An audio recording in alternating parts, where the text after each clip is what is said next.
Hi guys, we had some technical difficulties, so I'm going to pick up right where I left off. So this is part 2. I don't know if I'll be able to splice these together in iMovie because I was having problems with that. So it might be 2 separate YouTube videos, but here we go. Part 2, Mr. Noisy. Remember yesterday we read Mr. Quiet? This is his buddy, Mr. Noisy. Mr. Noisy was a very, very noisy person indeed. For example, if Mr. Noisy was reading this story to you, he'd be shouting at the top of his voice. And the top of Mr. Noisy's voice was a very loud place indeed. You can hear it 100 miles away. For example, when most people sneeze, you can hear them in the next room. But achoo! When Mr. Noisy sneezes, you can hear him in the next country. Now, this story starts when Mr. Noisy was asleep in bed, in his bedroom, in his house, which is on top of a hill. He was snoring, and as you can well imagine, when Mr. Noisy snores, it is a snore worth hearing. It sounds more like a herd of elephants than a snore. Then Mr. Noisy's alarm clock went off. Mr. Noisy's alarm clock sounds like no other alarm clock in the world. It sounds more like a fire engine. Mr. Noisy woke up. And so too did all of the people who lived in Wobbletown, which is at the bottom of Mr. Noisy's hill. Later that day, Mr. Noisy decided that he had to go shopping. He went out of his house, shutting the door behind him. Bang! The door wobbled, the house wobbled, the whole house wobbled. Oh, the whole hill wobbled. Wobbletown wobbled. Even a bird flying high above wobbled. Then Mr. Noisy walked down the hill. Clomp, clomp, clomp! He walked into the baker's shop. Crash went the door as he opened it. Bang went the door as he shut it. I'd like a loaf of bread, boomed Mr. Noisy to Mrs. Crumb, the baker's wife. Mrs. Crumb trembled and sold him a loaf. Then Mr. Noisy walked along the street to the butcher. Clomp, clomp, clomp! He walked into the butcher's shop. Crash went the door as he opened it. Bang went the door as he shut it. I'd like a piece of meat, boomed Mr. Noisy to Mr. Bacon, the butcher. Mr. Bacon trembled and sold him some meat. Afterwards, Mrs. Crumb met Mr. Bacon in the street. We really must do something about Mr. Noisy being so noisy, she said. Absolutely, replied Mr. Bacon. But what? I know, said Mrs. Crumb, and she whispered into Mr. Bacon's ear. Mr. Bacon smiled a small smile, which grew into a broad grin. Mrs. Crumb, he said, I think you have the answer. The following day, Mr. Noisy again went shopping down to Wobbletown. Clomp, clomp, clomp. He went into Mrs. Crumb's shop. I like a loaf of bread, he boomed. Sorry, what did you say? Asked Mrs. Crumb, pretending not to hear. I'd like a loaf of bread, Mr. Noisy shouted. Sorry, said Mrs. Crumb, putting her hand to her ear. Can you speak up, please? I'd like a loaf of bread, roared Mr. Noisy. Can't hear you, replied Mrs. Crumb. Mr. Noisy gave up and went out.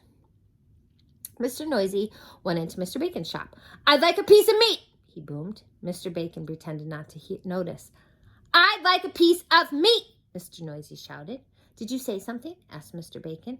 I said I'd like a piece of meat, roared Mr. Noisy. Pardon? Said Mr. Bacon. Mr. Noisy gave up and went out, and he went home, and he went to bed, hungry. The day after, Mr. Noisy tried again. He went into Mrs. Crumb's shop. I'd like a loaf of bread, he boomed. A what? Asked Mrs. Crumb. Mr. Noisy started shouting at the very top of his voice. A loaf of... And then he stopped. And then he thought. And then he said quietly, I'd like a loaf of bread, please, Mrs. Crumb. Mrs. Crumb smiled. Certainly, she said. Then Mr. Noisy went into Mr. Bacon's shop. I'd like a piece of meat, he boomed. Did you say something? Asked Mr. Bacon. Yes, I did, shouted Mr. Noisy at the very, very top of his voice. I said I'd like a... And then he stopped. And then he thought. And then he said quietly, I'd like a piece of meat, please, Mr. Bacon. Mr. Bacon smiled. My pleasure, he said.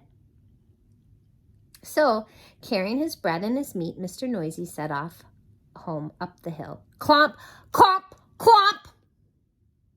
Then he stopped. Then he thought. And then, do you know what he did? He tiptoed. A tiptoe was something Mr. Noisy had never tried before. It was fun. Mr. Noisy arrived at his front door. He put out his hand to open the door and then stopped. And then he thought. And then, do you know what he did? He opened the door very quietly. He stepped inside and then he shut the door very gently. Quietly and gently were two things Mr. Noisy had never tried before either. That was fun too. And do you know something? From then until now, Mr. Noisy isn't anything like as noisy as he used to be.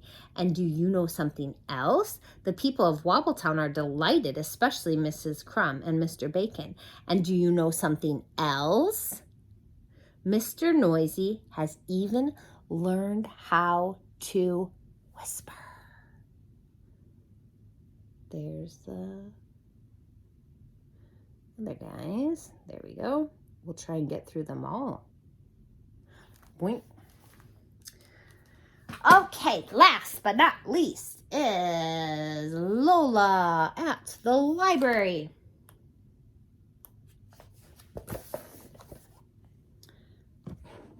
This reminds me of when Will was little and he liked to go to the library.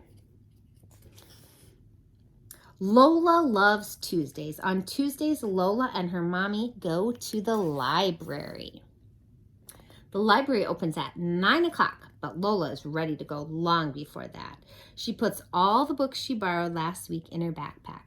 Her library card is also very important. The library is not far away, so Lola and her mommy always walk there.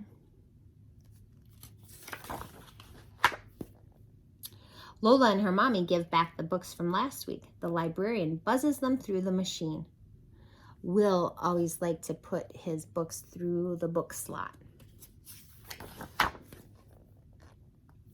There is a special section in the library just for children. It is really cool. Nobody ever says, shh.